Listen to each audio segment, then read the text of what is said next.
celda como a las 2, 3 de la mañana, cuando ya estábamos todos durmiendo. Entraron todos con un uniforme antidisturbios, golpean las camas, pateando la puerta de la entrada, gritando abajo todo el mundo contra la pared, y bájense, sucios y muchas cosas.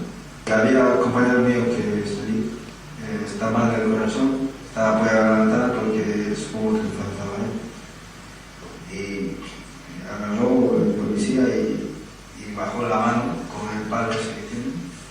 Y claro, él con el susto y con lo que estaba mal, cayó desmayado al suelo.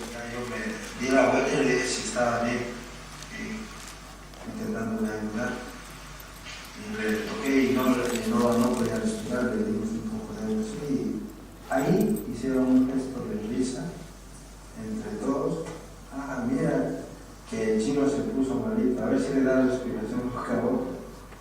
Lo que nos hicieron nosotros se les ha hecho costumbre. Digo esto porque ha pasado que una noche, o sea, tú escuchas esos gritos. Estaban ahí tranquilos, ya a punto de descansar, era las 11, un poquito más tarde.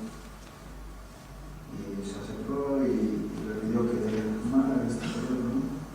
Y creo que dejó de fumar. Y el policía me entró y le pidió que estaba fumando cigarros y todo.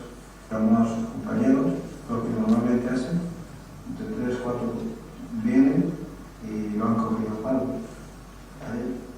No sabes el momento en el que va a venir un grito a venir. Tú imagínate las peores palabras que puedes escuchar.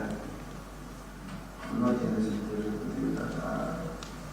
negro, sucio, mórbido. Es como un tío que no tiene cultura y ese es un policía.